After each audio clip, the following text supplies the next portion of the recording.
Buenos días a todos, bienvenidos a este quinto Congreso Internacional del Hábitat y Sustentabilidad. Es momento de iniciar las actividades de esta primera jornada académica del Congreso. Les recordamos que las preguntas y respuestas dirigidas a nuestros invitados serán recopiladas por el equipo del staff y entregadas a los conferencistas al final de su presentación. En este momento me permito, para inaugurar este congreso, dar la bienvenida a la doctora Catalina Ortiz, quien impartirá la conferencia inaugural titulada Otros diseños urbanos, tejiendo la justicia espacial, reparativa y epistémica en los barrios populares. Les presento a la doctora Catalina Ortiz, que nos acompaña del University College of London, es urbanista y educadora colombiana, licenciada en Arquitectura y maestra en Estudios Urbanos y Regionales por la Universidad Nacional de Colombia. Obtuvo un doctorado en Planificación y Política Urbana en la Universidad de Illinois en Chicago como becaria Fulbright. Con más de 2 décadas de experiencia, ha trabajado en docencia, investigación y consultoría para organismos internacionales y gobiernos en proyectos urbanos y planificación territorial. Actualmente, es profesora en la Unidad de Planificación de Desarrollo en la University College of London y directora del Laboratorio Urbano de UCLA, liderando estudios sobre justicia espacial y planificación inclusiva. Le damos la bienvenida a la doctora Ortiz y le cedemos el micrófono. Muchas gracias.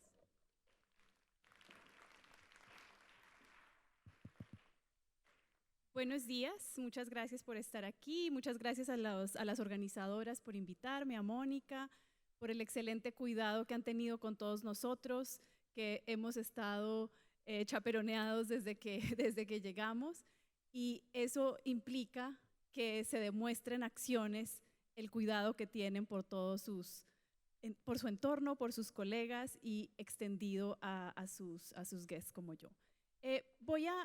Estuve cuando me invitaron pensando qué idea podía traer a este espacio y sí, para una audiencia también, digamos, muy heterogénea, si centrarme más en los debates como teóricos, académicos sobre estos temas, o tal vez mostrar con ejemplos concretos y tangibles cómo he estado pensando luego de esas 2 décadas de experiencia, cómo he reevaluado la experiencia de pensar la planificación urbana y por lo tanto recalibrado también las metodologías y los puntos de partida que a través de la educación en las universidades mayoritariamente el tiempo lo dedicado es a desaprender muchos de los aprendizajes que en particular la universidad localizadas en el norte ha promovido perspectivas que nos han hecho llegar también a este punto de crisis planetaria. Y por lo tanto es necesario que empecemos a cuestionar todos esos conocimientos que nos han impartido en la universidad. Para ustedes no es secreto y es como parte de lo que también nos mueve cuando estamos pensando en temas del hábitat. Y en el contexto latinoamericano sabemos que la región tiene más de 110 millones de habitantes en barrios autoconstruidos. La escala, la envergadura y la magnitud de este desafío es bastante importante y por lo tanto tenemos que estar pensando en cómo abordar esa problemática. Sin embargo, el 90% de la inversión en vivienda se ha ido a la vivienda nueva y estos son los tipos de patrones espaciales que han derivado de esas recetas de cómo abordar el hábitat popular y particularmente cómo atender también la crisis habitacional actual. No muy lejos de aquí también podemos ver ejemplos similares, ¿cierto? Aquí hay imágenes de Colombia, de Brasil y de México y tenemos claridad entonces que lo que se ha venido promoviendo es la generación de una marginalidad periférica y que realmente estas no son las soluciones o las respuestas que tenemos que enfatizar en este momento, dado a los grandes, digamos, impactos y problemas que estos han generado. En particular, el patrón de localización bloqueada por el mercado, ¿cierto? Siempre, digamos, de la mano de pensar que solo lo que nos permita el mercado inmobiliario es lo que va a dictar la política habitacional, pero también una generación de vastos territorios donde no hay proximidad a servicios y que lo que se está generando es una nueva tipología de marginalidad. En este caso es importante entender que en el contexto latinoamericano, de los 33 países que conforman la región, solo 11 países tienen algún marco legislativo para operar en temas de ordenamiento territorial, ¿cierto? Eso es un tema súper crítico que he venido como estudiando en gran detalle para entender entonces cómo poder aplicar unas perspectivas y unos marcos diferenciales para este tema. Aquí hay un punto importante en el que me quiero detener, y es que hemos estado pensando que que la informalidad es un problema, que los barrios populares son una enfermedad que se tiene que erradicar en muchos casos, y de hecho la palabra erradicar ha sido una parte de las narrativas urbanas que se han construido y sobre la cual, digamos, se ha generado también una gran estigmatización territorial.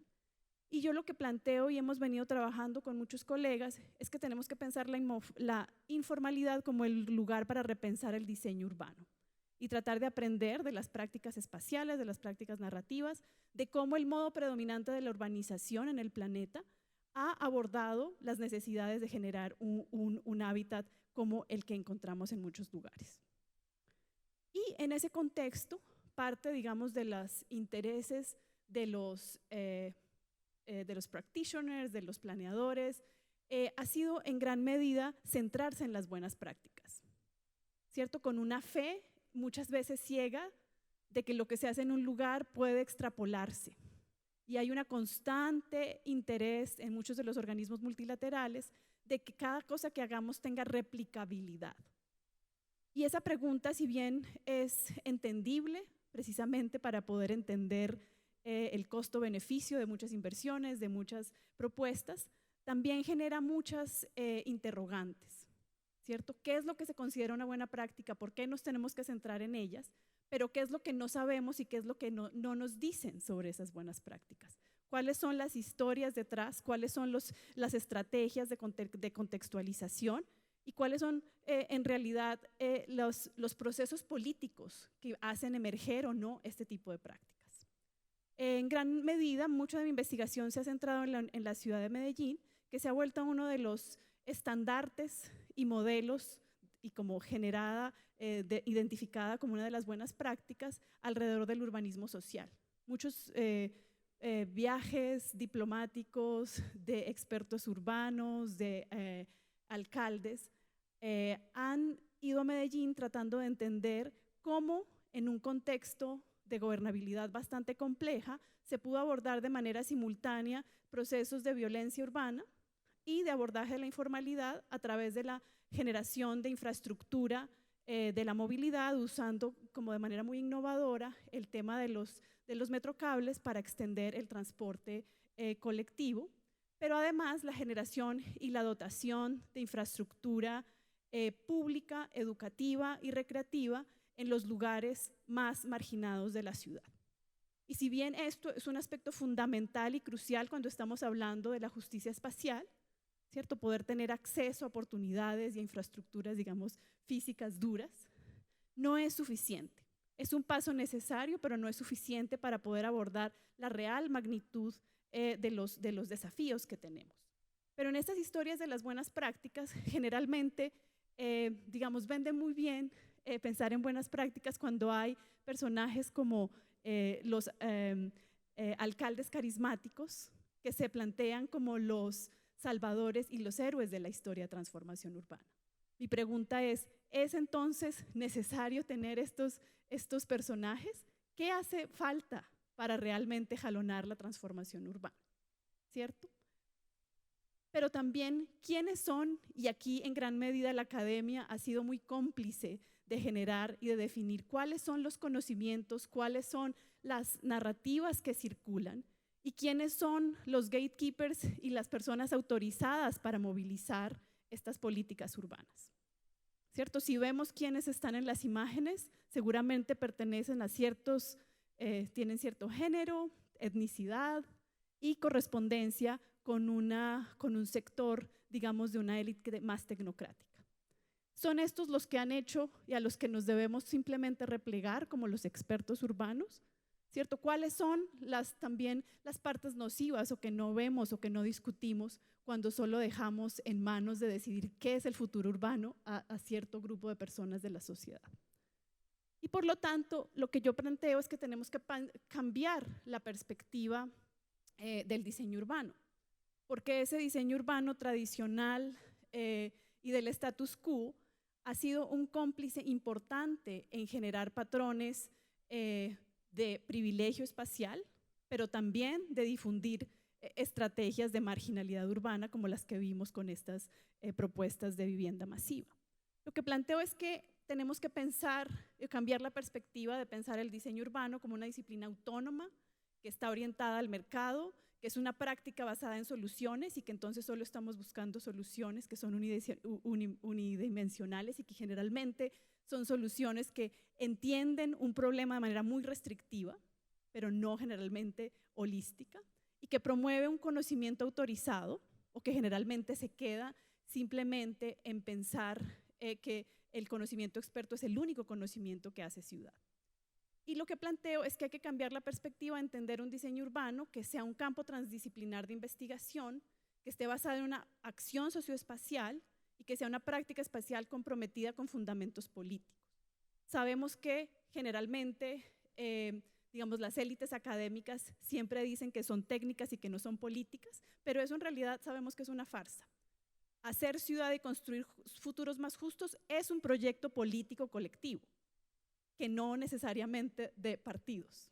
¿Right? Y aquí quiero que hagamos pues como una distinción clara. Y por lo tanto, entender a los diseñadores y a los profesionales como interlocutores, facilitadores, críticos y reflexivos, no como los únicos, digamos, los únicos autorizados para tener el conocimiento de qué se hace y cómo se transforma la ciudad y cómo se imagina el futuro. Entonces, en el trabajo que les voy a mostrar, lo que estaba pensando es cómo reencuadrar esa mirada y cómo entonces hacer o pensar un diseño urbano que fomente la justicia urbana. Y ahí hago varias preguntas. ¿Sí puede el diseño urbano fomentar la justicia urbana? En tanto se cuestione para qué se hace, con quién se hace y cómo se hace. Y esas preguntas que son tan simples, a veces las olvidamos y yo trato de traerlas constantemente para recordarnos entonces, ¿cierto?, cuáles son los valores, la ética de la práctica y cómo tenemos que recalibrar las estrategias de enganche con los diferentes actores que hacen la ciudad. Lo que planteo entonces en los ejemplos que les voy a mostrar ahora es que el diseño urbano otro diseño urbano debe reparar los tejidos urbanos, sociales y simbólicos rotos. Y por lo tanto, esas dimensiones que se nombraron anteriormente, que incluye desde la espiritualidad hasta las dimensiones afectivas, son igualmente importantes que las dimensiones morfológicas, ambientales y demás que muchos expertos, digamos, contribuyen mucho tiempo a pensarlas. Estamos en un mundo de esta crisis planetaria donde hemos roto tanto nuestro contacto y nuestro entendimiento de cómo somos parte de la naturaleza, pero también donde este momento, digamos, de un péndulo político autoritario también nos muestra otras fracciones y otros, digamos, resquebrajamientos en nuestra sociedad. Y por lo tanto, parte de lo que les voy a mostrar hace parte de procesos que yo he querido enmarcar como unas alianzas para el aprendizaje.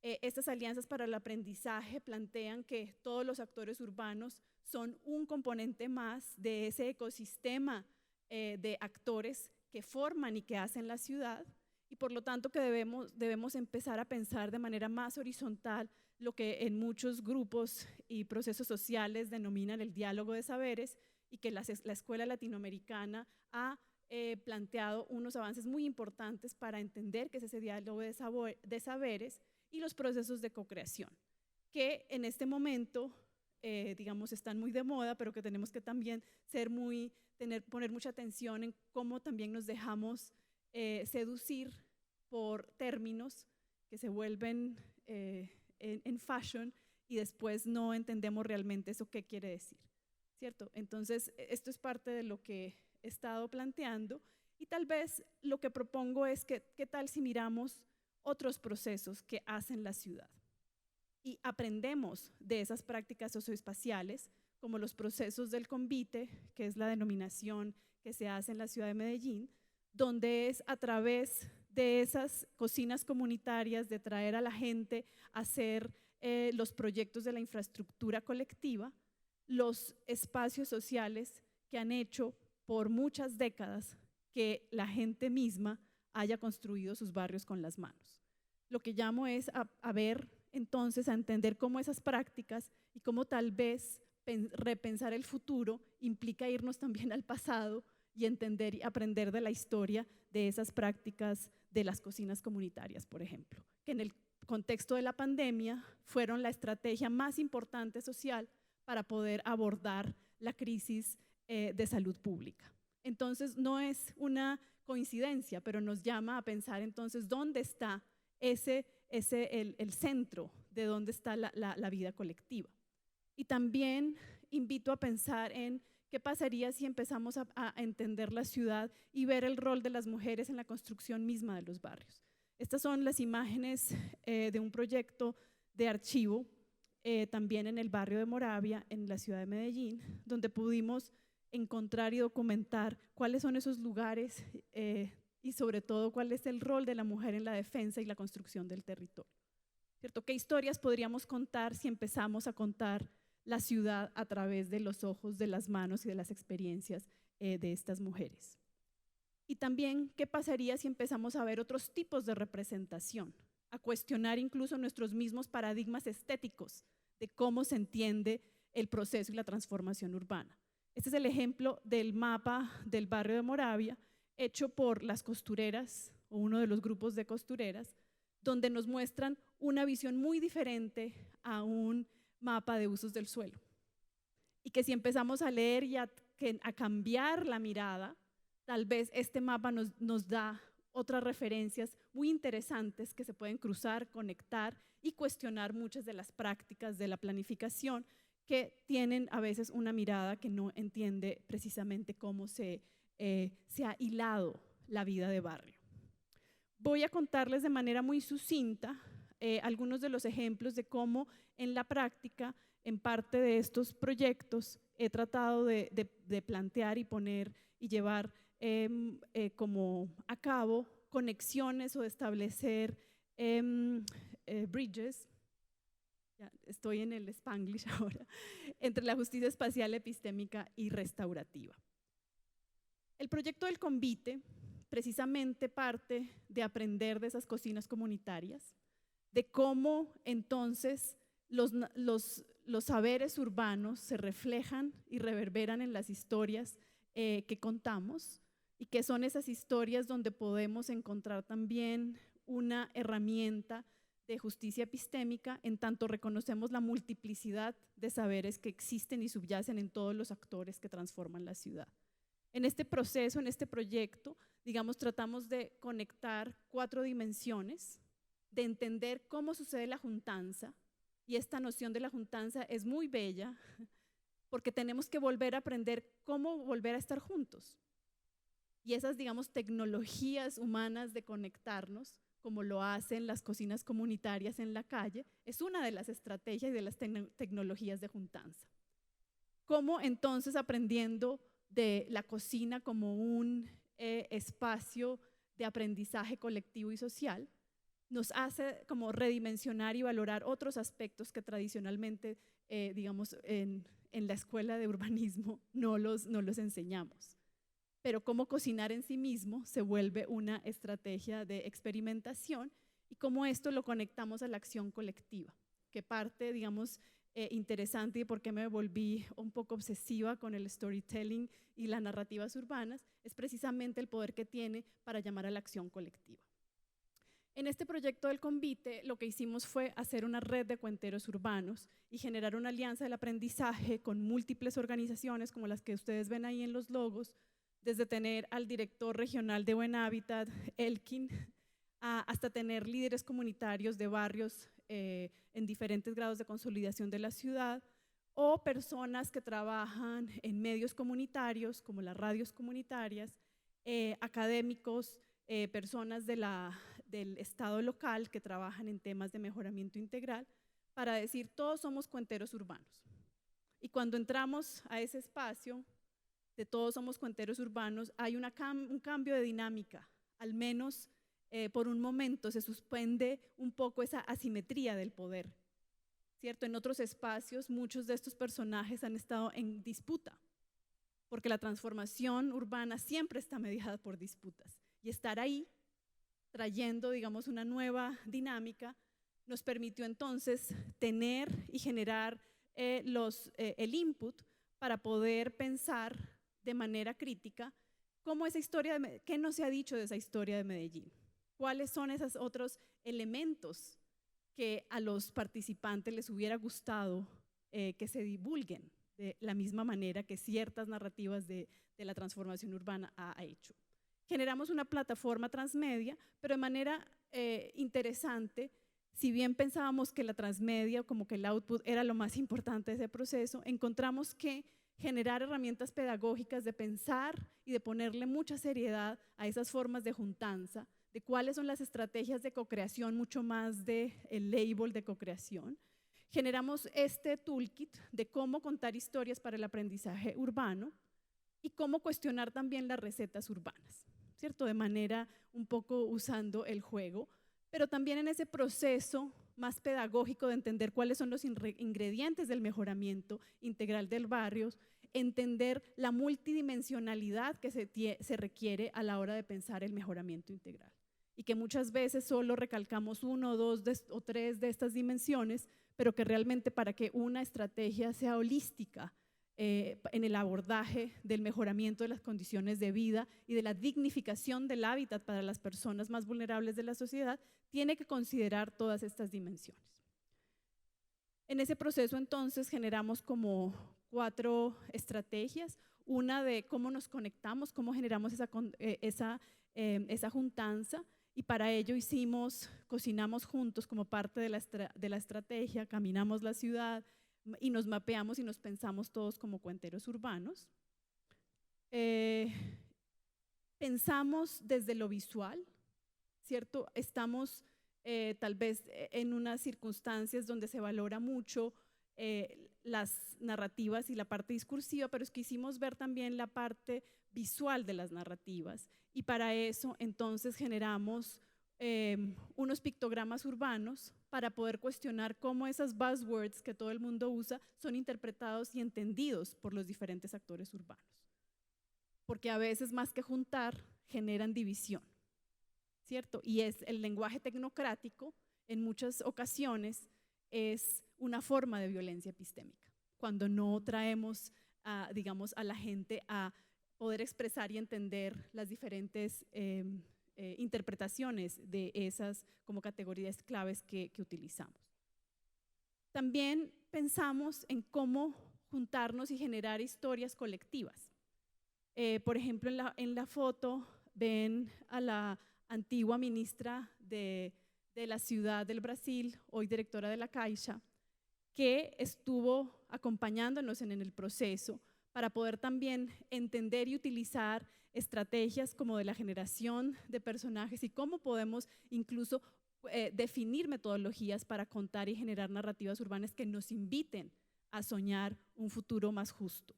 Y por lo tanto pusimos ahí en evidencia varias de las cuestionamientos de las recetas urbanas. Pero también entendiendo que estamos en un momento que está mediado por las ecologías digitales, pudimos pensar entonces cómo vamos a hacer un llamado a la acción, cómo el conocimiento que generamos a través del proyecto puede viajar en los diferentes formatos que la gente, digamos, consume información. Y para ello entonces fue muy interesante poder mapear cuáles son las diferentes estrategias, los diferentes medios y los diferentes canales que la gente usa para poder conectarse, compensar estos temas que no son populares en muchos casos. Y por lo tanto generar manifiestos colectivos como también una iniciativa de poder pensarnos a cómo generar y enmarcar la acción colectiva. Luego de este proceso, durante la pandemia generamos el proyecto de Sinergias para la Solidaridad, donde juntamos y expandimos esta alianza para el aprendizaje en el contexto del Convite y nos preguntamos cuál es el mejoramiento integral de barrios que necesitamos en tiempos de pandemia y recuperación. En este proceso, es cierto, cada logo implica, como ustedes saben, generar y trabajar y nutrir relaciones personales, relaciones interinstitucionales. Y aquí logramos conectarnos con las diferentes redes que trabajan en el contexto de la escala latinoamericana para poder entender y pensar juntos también, entonces, cuál es la ruta, la hoja de ruta para pensar este tema y cómo utilizar la inversión pública concertada en los barrios populares. Es una estrategia fundamental para poder, en ese caso, no solamente superar la pandemia, pero también generar un motor de economía sostenible. El Decálogo del Mejoramiento Integral de Barrios fue adoptado por MINURBI, la Asociación de Ministros de Desarrollo Territorial de Latinoamérica, y contó, digamos, con la bendición de la anterior directora de UN Habitat, donde pudimos trabajar de la mano todas las organizaciones para al menos tener un derrotero común sobre este tema, construyendo sobre el trabajo que habíamos hecho, digamos, de manera muy grounded en el contexto de Medellín. Otro ejemplo es el proyecto del Populab, que lo hemos trabajado con la Universidad del Valle en Cali, Colombia, donde se hizo una alianza entre la alcaldía de la ciudad, la universidad y líderes comunitarios de 4 barrios de la ciudad. En este proyecto del Populab, el Laboratorio de Barrios Populares, trabajamos 4 ejes, uno sobre la paz territorial urbana, otro sobre el mejoramiento integral del hábitat, otro sobre movilidad y otro sobre basura cero.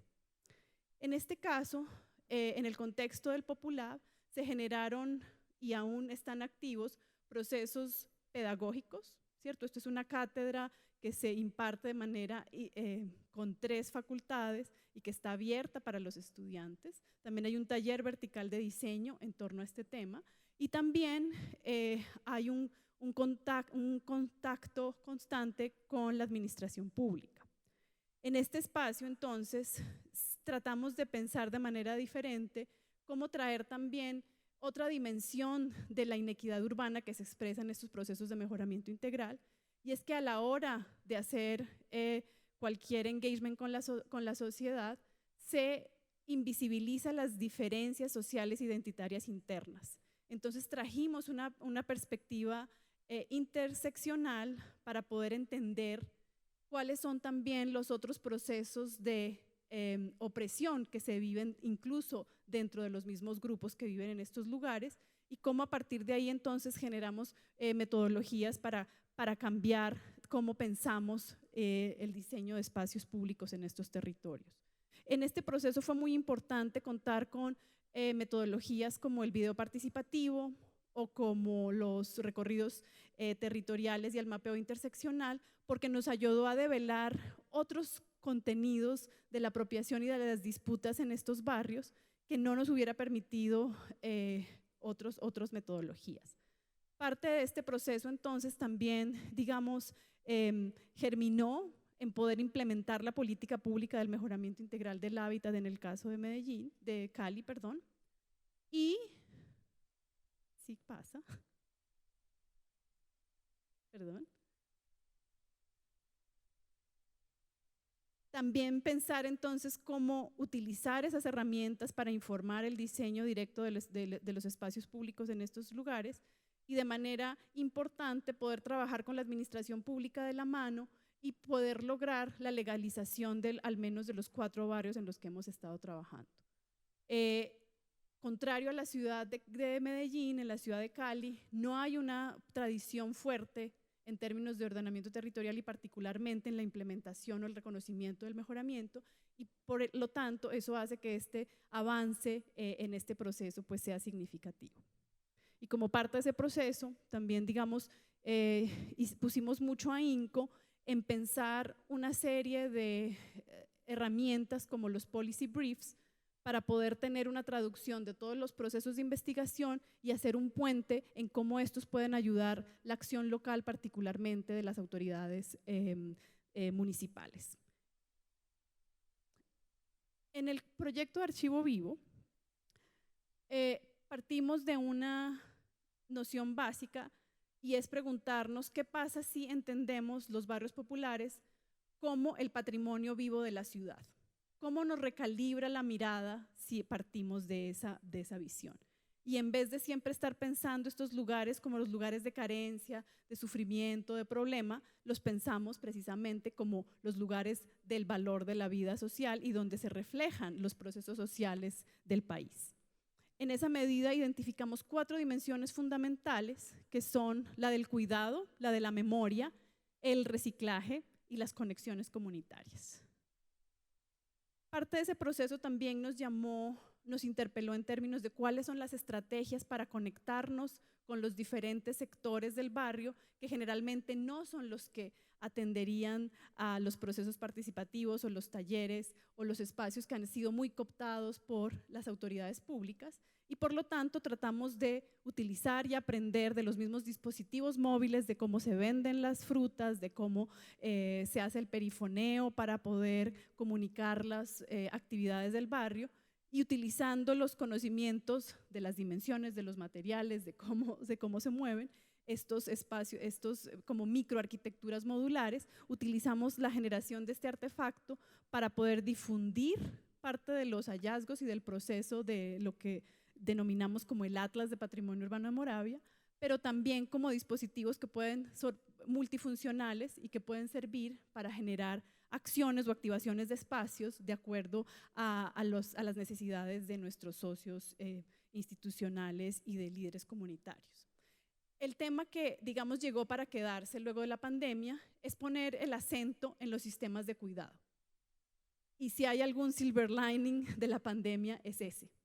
Hoy el tema prevalente en temas de urbanismo es cómo poner el cuidado de la vida al centro.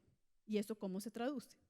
¿Cierto? Y lo hemos visto con el caso de Bogotá y la política del cuidado, las manzanas del cuidado, pero también en Chile, pero también en Iztapalapa, en México, y eso nos está dando, también ha abierto una beta muy interesante. Cada vez que hacemos eventos en UCL Urban Lab, cada vez que dice cuidado o que dice feminist urbanism, son los que tienen más rating.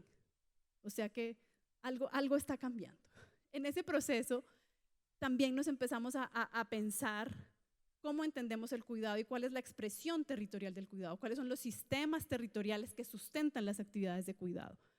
Yo no me voy a detener en todos los detalles, pero simplemente aquí traje un poco un ejemplo sencillo de cómo pensamos el cuidado en términos de cómo nos conecta con las memorias, cómo nos conecta con la alimentación comunitaria, pero también cómo el cuidado es un lenguaje, cómo nos referimos y cómo construimos las historias de vida en los lugares. Creo que este tiene un problemita. Y aquí planteamos, digamos, 3 dimensiones territoriales de esos sistemas del cuidado. Uno que hace alusión a los liderazgos femeninos y de cuidado comunitario. La pregunta es, ¿quién cuida a las que cuidan? Particularmente en el contexto de nuestro trabajo en Medellín, las personas que por muchas décadas hicieron que los niños pudieran tener un espacio seguro son las que hoy en día no tienen seguridad en la tenencia, son las que hoy en día están como dejadas de lado y que son las adultos mayores que están no contempladas, digamos, en muchas de las políticas territoriales. El cuidado de los espacios públicos y el cuidado íntimo y la consolidación de viviendas y de vecindades. Aquí también entender la vivienda como parte de esas estrategias expandidas de la infraestructura del cuidado es un asunto que estuvimos pues trabajando.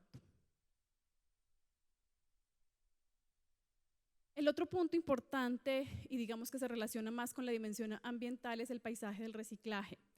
En este contexto, en el barrio en donde estamos trabajando, era el antiguo depósito de basura y por lo tanto toda la economía, digamos, de origen del lugar estaba ligado a la basura y hoy en día cumple un papel muy importante, digamos, en todo el ecosistema sobre residuos. Ahí entonces estuvimos trabajando y pensando entonces cuáles son esos actores, cuál es la contribución que el barrio y las personas que se dedican al reciclaje le están haciendo a la ciudad como un todo, pero también cuáles son las historias digamos, de vida de los objetos, de las prácticas que sostienen esas prácticas del reciclaje, y poder plantear entonces, reconociendo las prácticas y los conocimientos locales, cómo eso nos puede ayudar a pensar una estrategia de cambio y de adaptación al respecto. El otro punto que tocamos fue alrededor de las comunidades, las comunicaciones y conexiones comunitarias, que a veces se ve como algo exógeno de los proyectos o algo que tú haces después, pero en este proyecto tuvimos que ponerlo al centro, porque cómo nos conectamos, qué decimos y cuáles son esas narrativas es bastante importante. Y de hecho tuvimos que generar lo que acordamos que fuera como un glosario reparativo, porque los líderes comunitarios y varios de los participantes entendían que cada vez que no había un lenguaje común con la administración, y que parte de no tener ese lenguaje común o de ser tratados con ser despectivos o de usar tecnicismos generaba muchas más brechas. Entonces, parte de generar y del cambio de lenguaje se volvió uno de los puntos claves, y por lo tanto tuvimos que generar ese glosario reparativo que nunca lo pensamos como algo como un punto de partida, pero esto fue más un punto de llegada. Y poder entender entonces cómo esas historias de solidaridad y movilización, de cómo se defiende el territorio, quiénes lo han defendido y cómo podemos aprender de esos mecanismos de generación de solidaridad, es donde puede haber muchas más respuestas sobre cómo generar un futuro más justo que tal vez muchos de los planes y políticas que están en los anaqueles recibiendo polvo.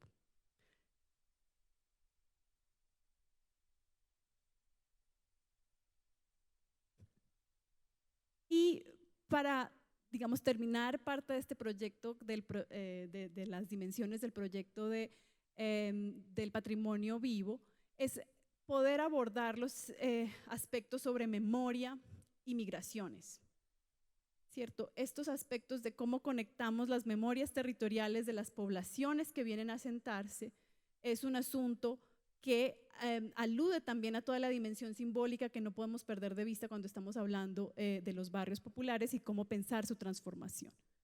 En este proceso, entonces, aprender también de cuáles son los legados territoriales para poder entender cuál es la diversidad cultural de los lugares. En este lugar en particular, como parte y como producto del conflicto interno, han llegado grupos de diversas etnicidades y por lo tanto de diversas prácticas culturales, que hacen de manera muy importante poder entender cómo lo que llamamos esas memorias exílicas y diaspóricas tienen que reconocerse, porque sus prácticas espaciales definitivamente son muy diferentes y tienen que incorporarse y tenemos que aprender de ellas.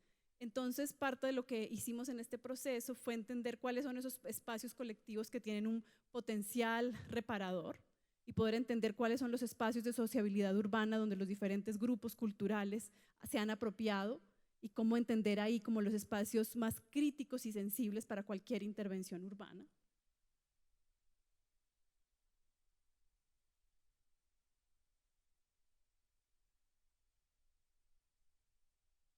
Y para terminar, esta es como la última parte, donde hemos encontrado también, en función del contexto sociopolítico del país, donde las discusiones sobre la paz territorial están, digamos, en la mesa. Seguramente estos proyectos sobre los cuales me voy a referir muy rápidamente no hubieran sido posible 10 años atrás o 15 años atrás, pero hoy tenemos, al menos como país, también una aspiración en términos de cómo construir la paz territorial. Sin embargo, el tema de la paz territorial se ha pensado mucho de cara a los territorios más excluidos en áreas rurales y ha dejado un poco olvidado cuál es la dimensión urbana de construir la paz territorial. Y por lo tanto, aquí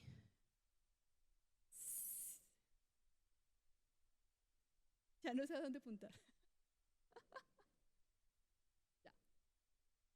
Es importante que entendamos un poco también la envergadura de la violencia y su impronta territorial.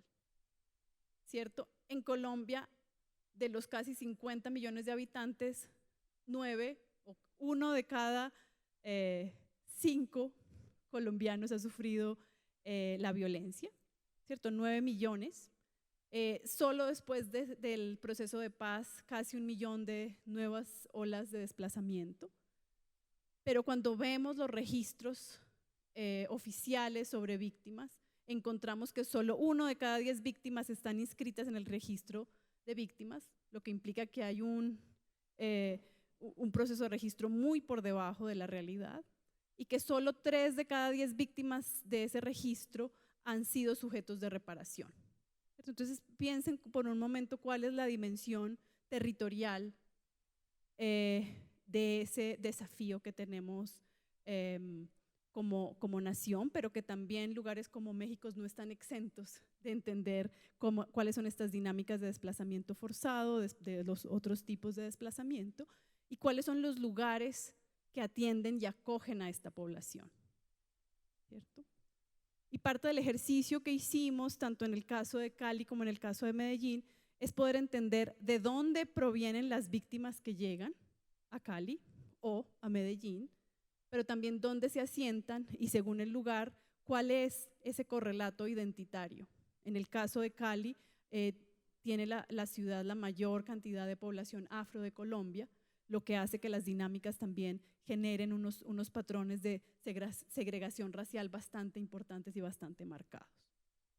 En ese proceso, entonces, tratamos de pensar cómo aprender de las prácticas ya instituidas por los colectivos que han estado trabajando alrededor de los temas de paz, que han sido lideradas también por las mujeres víctimas del conflicto, ¿cierto? Las sobrevivientes de un conflicto de muchas décadas, que han generado unos espacios y unas estrategias de juntanza, de poder nombrar los dolores antes de poder moverse, hacer cualquier otra actividad, y por lo tanto espacios ritualísticos que hacen parte de las experiencias con grupos de víctimas siempre inician y cierran con estos mandalas para poder también brindar esa dimensión espiritual y simbólica que implica trabajar con lugares y personas que tienen un trauma territorial bastante importante, ¿cierto? No podemos generar las mismas prácticas profesionales de planificación si los lugares y las personas con los que estamos trabajando tienen unos traumas de diverso nivel. Y por lo tanto tenemos que tener otro tipo de sensibilidad a cómo nos aproximamos a estos lugares. Y en ese proceso generamos un mapeo de emociones colectivas en el barrio. Trabajamos con líderes comunitarios para entender cómo se expresan las emociones en el espacio urbano. Y en este caso pudimos llegar a un consenso de cuáles son esas emociones prevalentes que se deberían mapificar. El cuidado vuelve a salir ahí, pero también como hay lugares que están cargados de tristeza y de dolor. Muchos de esos lugares que en los momentos donde el conflicto ha sido más amplio, han sido los lugares donde ellos han visto desaparecer o morir a sus seres amados. No puedes llegar a ese lugar con la mirada del experto que te va a decir dónde vamos a generar el espacio público, porque la codificación espacial de esas experiencias que están mediadas por las emociones implican que haya una lectura totalmente diferente de ese territorio. Entonces, por lo tanto, estuvimos trabajando en cuáles son esas estrategias metodológicas para entender cómo las emociones también definen la aproximación espacial. Aprendimos en gran medida de los movimientos antipatriarcales latinoamericanos que nos cuentan y nos dan herramientas como el mapeo del cuerpo-territorio o cómo territorio, cuerpo y tierra se tiene que pensar en un continuo. ¿Y qué pasa si pensamos la transformación y el futuro urbano desde ese continuo y no desde la perspectiva, digamos, más tecnocrática que plantea unas escalas muy diferentes del territorio? Y ahí uno de los asuntos claves es entender de la soberanía del cuerpo y entender el cuerpo como el primer territorio que habitamos. ¿Qué pasa entonces si recalibramos esa mirada espacial y partimos del cuerpo?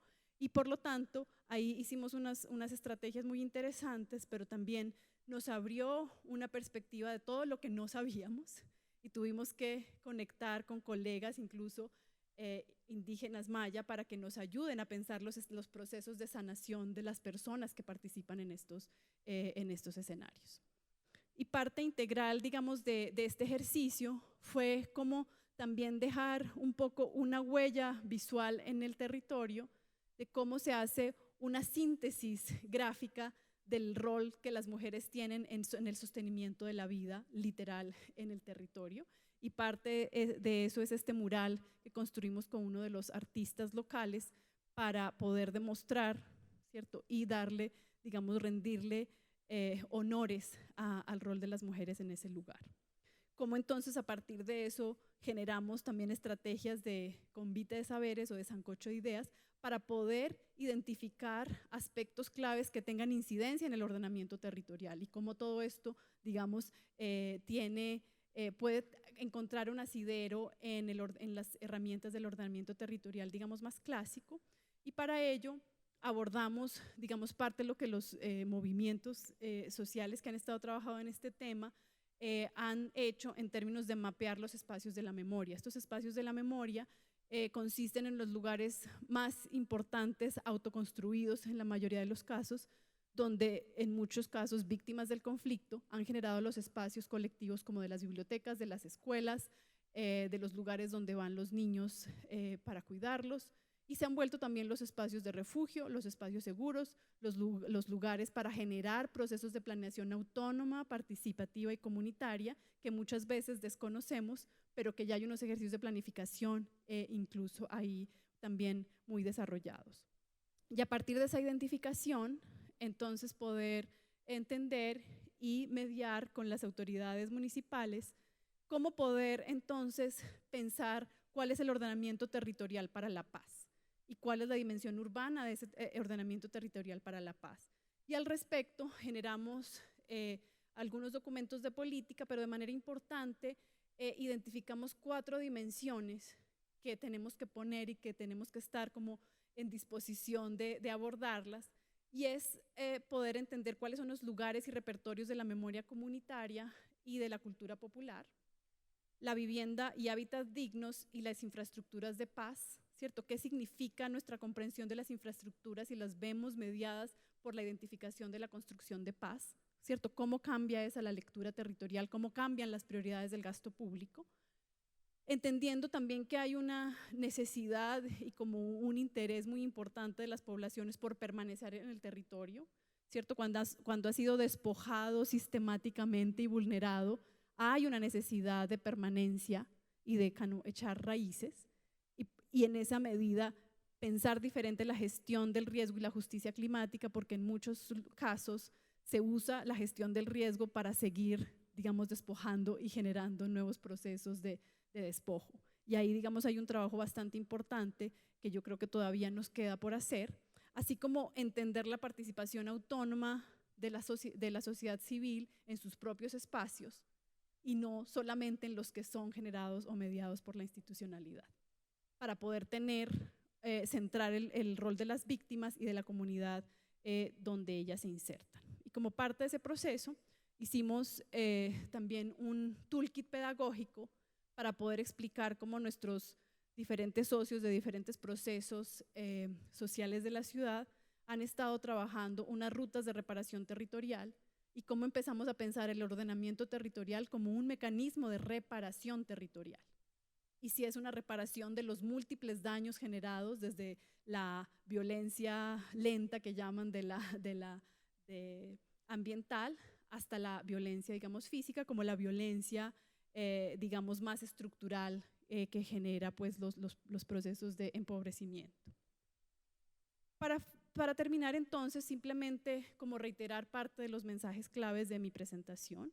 Uno, el diseño urbano. Otro, es una estrategia para cambiar los espacios urbanos basados en reconocer los conocimientos locales y en gran medida poder, digamos, enfrentar o valorar el conocimiento y las historias de los diferentes actores que generalmente han sido excluidos de pensar o de identificarlos como también parte de los actores claves que construyen la ciudad. Promover, contar historias para imaginar colectivamente el futuro. El derecho a la imaginación es un derecho colectivo y no solamente de unos.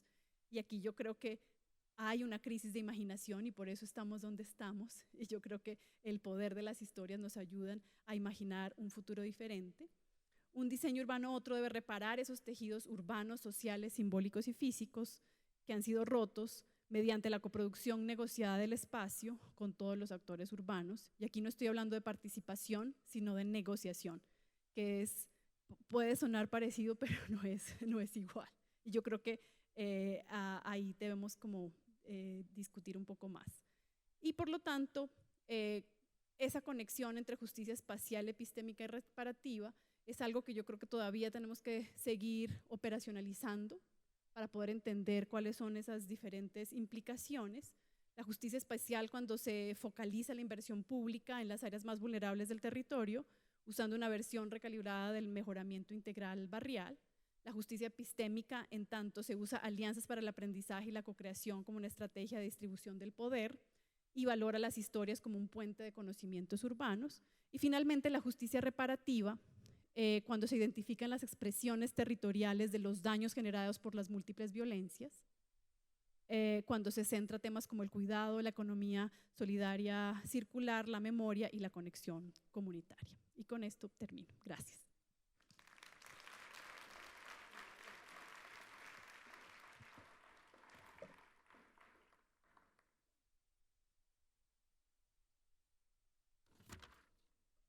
Gracias. Invitamos a pasar a la doctora Mara Alejandra Cortés Lara, quien será la moderadora de este espacio de preguntas y respuestas que hemos recibido por parte de nuestros asistentes. Le dejo la palabra a la doctora Mara.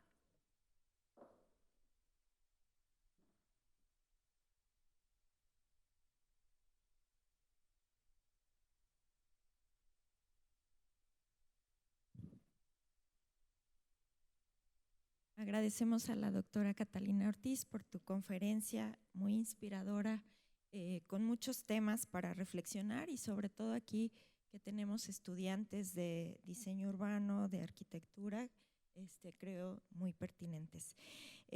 Tenemos varias preguntas, probablemente no alcancemos a comentarlas todas y te las voy a entregar para que en los momentos que tengamos libres podamos un poco comentarlas, pero hay algunas que me parecen muy pertinentes con relación a la sostenibilidad de los proyectos, ¿no? Algunos preguntan, ¿cuándo es sano dejar que la sociedad siga su desarrollo por sí sola? ¿O hasta cuándo sostener una iniciativa, por ejemplo, como las que tú nos planteas, de acompañamiento, ¿no? en estas instancias? Algunas otras, por ejemplo, cómo se han relacionado estas iniciativas en Colombia, el proyecto Coinvite, Popular, Patrimonio, con otras iniciativas en otros países, ¿no? Como generando esta red en América Latina y de qué manera desde tu perspectiva se puede evitar que estas propuestas también se folcloricen para atraer capital o investigación, visión más del norte global y no necesariamente incorporar otros actores que surjan de las comunidades populares. No sé si quieras comentarnos algo. A ver. Hablemos de la sostenibilidad. Si vieron, muchos de los procesos que mencioné están como generados o enraizados en el mismo lugar y son como iteraciones diferentes, como con los mismos actores, unos suman, otros los dejan. Y ahí, digamos, hay una de las lecciones claves que he aprendido es que uno tiene que capitalizar y lo que genera es relaciones con las personas que uno termina queriendo y desarrollando relaciones afectivas con ellos. y eso genera un tipo de vínculo diferente a unas relaciones que sean, digamos, más de tipo extractivista o que estén solamente ligadas a los proyectos. Mi estrategia política es como de un caballo de Troya. Yo busco todos los funding applications que haya para poder generar trabajo con las personas y los grupos que me importan y con los que he desarrollado lazos afectivos. Y yo siempre soy como muy transparente en eso. Esto genera entonces el desarrollo de confianza porque siempre, digamos, estamos ahí acompañando con mayores énfasis o menores énfasis de acuerdo al tiempo. Pero también si uno se plantea en ese proceso de acompañamiento, hay muchos de las bifurcaciones de estos proyectos que toman vida propia y que ya, o sea, esto no nos pertenece y esa es la belleza de estos procesos de co-creación. Por ejemplo, parte del proyecto de Archivo Vivo se generó un capítulo, entre comillas, en otro barrio de personas allegadas, pero que vieron eso como una inspiración. Parte de este trabajo se ha generado como una mesa de incidencia política que ha juntado líderes comunitarios de diferentes sectores del barrio mismo, pero también en colaboración y conexión con otros sectores de la ciudad, y este espacio funciona por sí solo. Entonces, el éxito de cualquiera de estas alianzas es también que se generen procesos autónomos y sigan caminando. Y ahí es como donde uno identifica, bueno, ya esto se cumplió el deber y seguimos siempre caminando viendo oportunidades de cómo seguir trabajando juntos. Porque uno de los, digamos, comunes denominadores de varios de estos proyectos es entender cuáles son los imperativos y preocupaciones de cada momento histórico donde estas comunidades están para poder darle cuerpo a la estrategia o a la agenda más de investigación y acción y participación. Y en esa medida quedan más embebidos en los procesos. Y de hecho, hoy en Ciudad de México hay un evento sobre cultura